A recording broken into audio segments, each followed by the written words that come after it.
Саламатсыздарбы бүгүнкү талкуунун катышуучулары? Менин аты жөнүм Сыдык Исеров, Москва шаарынан. Мен кайрылуу маселем азыркы Россияда болуп жаткан кээ бир өзгөрүүлөргө байланыштуу Кыргызстанга кайткан мекенештердин санынын көбөйүшү. Бул биринчи себеп жумушсуздук, Россия жергесинде башталган. Экинчи себеп эки административдик штраф алган болсо, суммасына карабайт, 100 сомбу, 1000 сомбу айырмасы жок. Чорумчукка кирип калат кыргыз жарандары. Эгер мүмкүн болсо, ушуну эки штраф эмес, балким андан көп же өтөр мыйзам бузуулар болгондо гана эске алып, чорумчукка киргизсе жакшы болмок деген сунуш.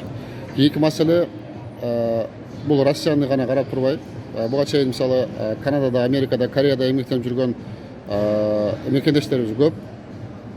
Ошол жактарга мүмкүн болсо, өкмөттүн колдоосу мененби же кандайдыр бир частный жеке фирмалардын колдоосу мененби кыргыз мигранттарын, кыргыздардын жумушчу күчтөрүн ошол жакка багыттасак жакшы болмок. Россиядан башка багытка дагы.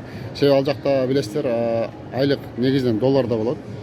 Доллардын күнүнүн өсүшү биздеги мисалы Россияда, Москвада иштеп жүргөн кээ бир мекенештерге терс таасирин тийгизип атат. Ошого мен кайрылып кетет элем.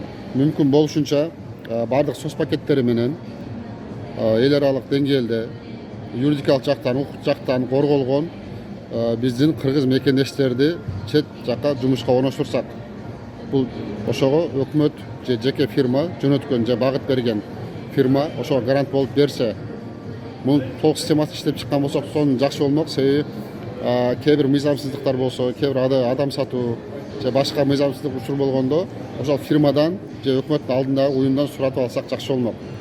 Саламатсыздарбы? Мен Маратбек Мукарамов.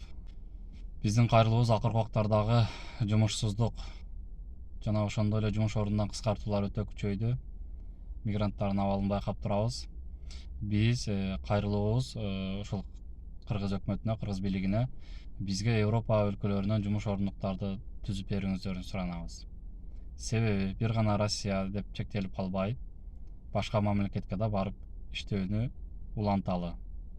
Айта турган сөз көп, бирок айтыштын кажети жок. Аны баардыгыңыздар байкап билип турасыздар. Биз жашоо үчүн күрөштү уланталы.